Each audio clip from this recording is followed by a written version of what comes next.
On se retrouve pour parler du Paris Saint-Germain et on commence aujourd'hui avec le programme pour cette fin de semaine pour le PSG. Donc aujourd'hui on est jeudi et c'est reprise de l'entraînement parce que lundi, mardi et hier les gars, c'était repos, il n'y avait pas entraînement. Donc aujourd'hui entraînement, demain entraînement et aussi conférence de presse de Christophe Galtier avant ce match dimanche. Donc samedi il y aura également entraînement et dimanche il y a ce Paris Saint-Germain AG Auxerre, coup d'envoi à 13 h, c'est au Parc des Princes. C'est tout simplement la dernière rencontre avant la Coupe du Monde. Et concernant l'entraînement les gars, donc j'ai dit, il y a entraînement aujourd'hui, mais on peut voir que mardi, qui était pourtant un jour de repos, on peut voir que le jeune Hugo Ekitike est d'ores et déjà de retour à l'entraînement alors que Christophe Galtier avait accordé 3 jours de repos aux Parisiens. Le retour des joueurs n'est prévu que jeudi aujourd'hui, mais mardi, il était présent. Hugo Ekitike, parce qu'on a pu voir une story Instagram où il a mis en place, en gros, en place à l'entraînement. Il peut venir, voilà, n'importe quel joueur peut venir, malgré que ça soit un jour de repos. Il s'est entraîné tout seul, il a pu faire aussi un peu de musculation. Hugo Ekitike, en gros, voilà, qui veut revenir fort, être un joueur important, on va dire, du PSG pour la suite de la saison. Mbappé, les gars, devrait bien figurer dans le groupe du PSG qui affrontera l'AJ Auxerre ce dimanche. Pourquoi cette info? Parce qu'Mbappé n'est pas blessé, mais Mbappé aurait pu être ménagé parce qu'on sait qu'il y a la Coupe du Monde et tout simplement.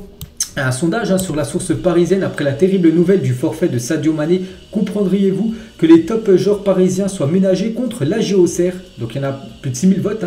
Il y en a beaucoup qui ont mis oui, normal. Voilà, ce serait plutôt logique et normal tout simplement que ces joueurs, les joueurs cadres, on va dire, comme Messi, comme Mbappé, comme Neymar, ne jouent pas ce match, soient ménagés. Donc on verra les gars, on verra si bien sûr Galtier va les mettre titulaires, est-ce qu'ils seront convoqués ou non, on ne sait pas. Mais bien sûr c'est un match de championnat, mais peut-être voilà, il y en a qui ne veulent pas prendre de risques bien sûr avant cette Coupe du Monde qui débute là dans exactement 10 jours.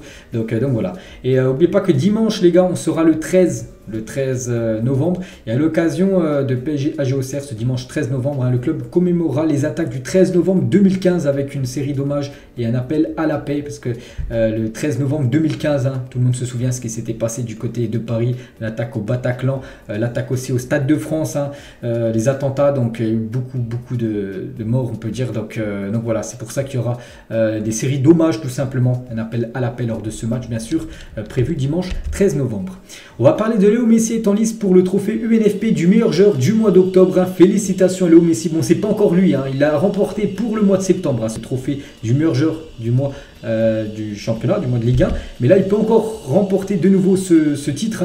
Donc, on a le choix entre Messi, Terrier et Amine Gouiri, donc deux autres joueurs voilà, qui évoluent dans d'autres autres clubs de Ligue 1. Et on peut voir d'après un sondage, un footballogue, pour l'instant, c'est Messi, les gars, qui partirait en avance pour remporter de nouveau un prix du meilleur joueur du mois.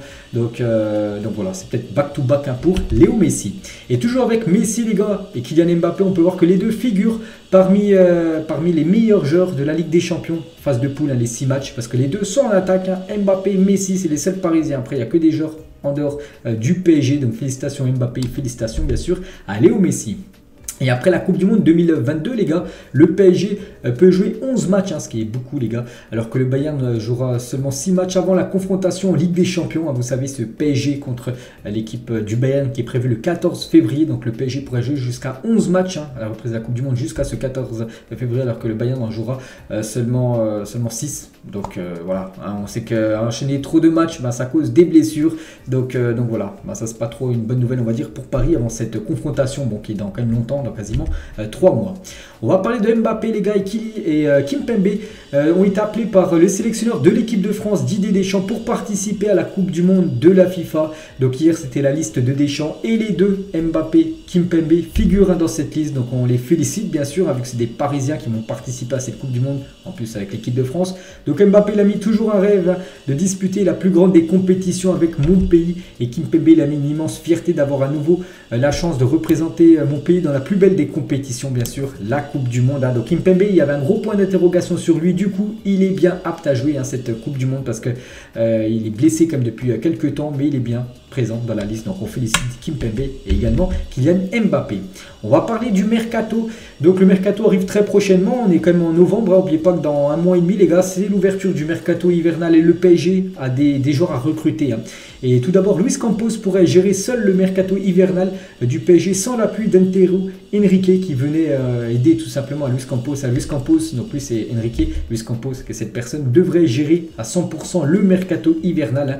Et donc il y aurait 3 postes qui seraient en priorité en recrutement en gros. Donc déjà un défenseur central, on sait qu'il faut un défenseur central, hein. Du côté de Paris il devrait en avoir un en janvier, un milieu de terrain d'impact et aussi un attaquant pour soulager la MNM. C'est vrai qu'il y a Hugo Ekitike, mais bon pour l'instant on sait que c'est un peu juste, hein, Hugo Ekitike. Il faut prendre un joueur voilà, qui est décisif, qui marque des buts en numéro 9, qui peut faire souffler de temps en temps la MNM, parce que là en plus ils vont revenir de la Coupe du Monde, les trois, donc voilà, il va falloir les faire souffler et c'est pour ça que c'est une priorité de prendre un joueur sur chaque ligne en gros.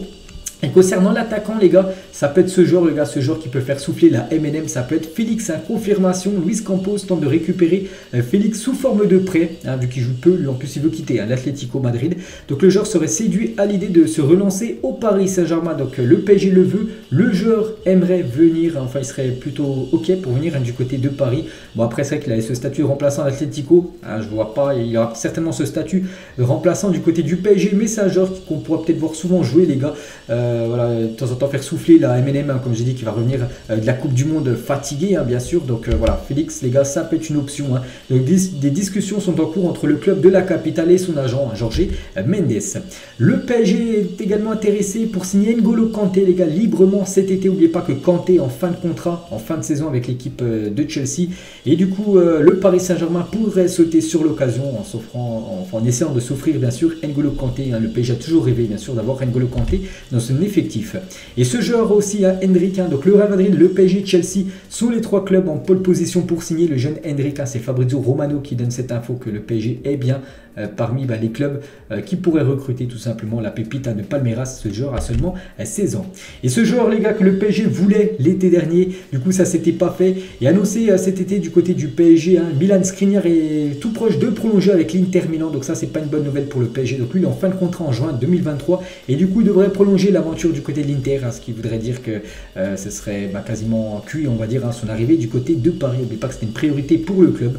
Après voilà, tout peut arriver, mais bon, il serait plutôt pour une prolongation du côté de son club. Cristiano Ronaldo a été interrogé, c'est en 2019, hein, sur la possibilité de rejoindre le PSG.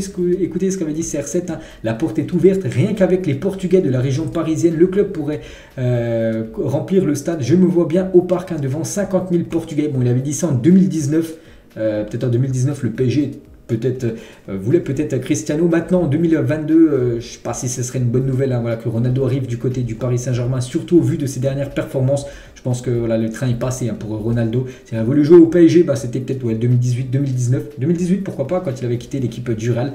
Maintenant je pense que le PSG n'a pas besoin de Cristiano Ronaldo. Hakimi, Ramos et Kylian Mbappé, voilà une photo des trois Parisiens. Et on va parler de celui qu'au milieu, les gars, nouvelle coupe de cheveux pour Sergio Ramos, hein. Voilà, qu'on pourra avoir dimanche, hein, lors du match contre la GOCR, devrait même commencer titulaire. Bon, voilà, nouvelle coupe de cheveux, hein, pour le défenseur espagnol. Matuidi, il a dit, pour que le PSG gagne la Ligue des Champions, il manque cette fin supplémentaire. Le talent, ils l'ont. Le talent ne suffit pas. Ils ont besoin d'un groupe uni qui est capable de se battre les uns pour les autres et d'aller au combat. Voilà ce que dit Matuidi. Il donne un conseil tout simplement au Paris Saint-Germain pour remporter sa première Champions League. On va parler de Léo Messi, c'est officiel. Lionel Messi devient ambassadeur du jeu Sorare, les gars. Donc un jeu, bon, j'ai déjà entendu parler, c'est un jeu avec des cartes, tout ça, numérique. Bref, voilà, Léo Messi, les gars, nouveau partenariat, hein, pour Léo Messi. Kylian Mbappé est également en partenariat avec ce jeu, hein, Sorare. Donc félicitations bien sûr à Kylian, on peut voir les Parisiens dans ce jeu, bien sûr, Sorare. Et toujours avec Messi, les gars, c'est Eto'o qui a dit ça. Messi est le meilleur joueur du monde, le meilleur joueur de l'histoire. C'est Léo Messi, hein, d'après l'ex-attaquant, l'ancien attaquant camerounais. Officiel, les gars, on va parler de la future saison. On n'a même pas fini cette saison, on parle déjà de la saison future avec les dates, les gars. Donc la saison 2023-2024 de Ligue 1 démarrera le week-end du 12 et 13 août prochain. Et la dernière journée se jouera le 18 mai, c'est un samedi, hein, 2024. Donc pour rappel, en passant à 18 clubs, hein, c'est officiel, on sait que la saison prochaine, il y aura 18 clubs en Ligue 1. Donc la Ligue 1 ne sera composée que de 34 journées contre 38 actuellement. En gros, ce sera le même format que la Bundesliga, vu qu'il y aura 2 clubs en moins. Donc il y aura en gros 4 affiches en moins, voilà, pour chaque équipe, bien sûr, du championnat français.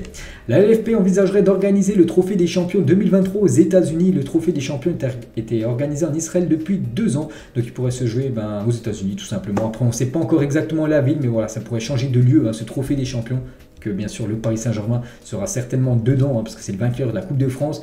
contre le vainqueur tout simplement du championnat de Ligue 1. Et on finit cet épisode aujourd'hui avec le maillot extérieur 2023-2024 du PSG devrait finalement être majoritairement blanc avec du bleu. Un doute existe sur la couleur du logo maillot. Donc le précédent modèle qui a leak sera finalement utilisé pour l'entraînement. Donc voilà, c'est Canal Supporter, un Twitter très bien renseigné sur l'équipe du PSG qui donne cette info que voilà, ça devrait être un maillot de couleur blanc en gros avec du bleu, tout simplement le futur maillot extérieur du Paris Saint-Germain. En gros, c'est la photo en bas à gauche qu'on peut voir. Voilà, le maillot extérieur devrait ressembler à ça. Donc voilà les gars ce qu'il y a à dire aujourd'hui pour le PSG. Bon, pas grand chose à dire, c'est vrai. Voilà quelques infos, mais bon, on attend bien sûr ce match contre l'AS Auxerre avec impatience.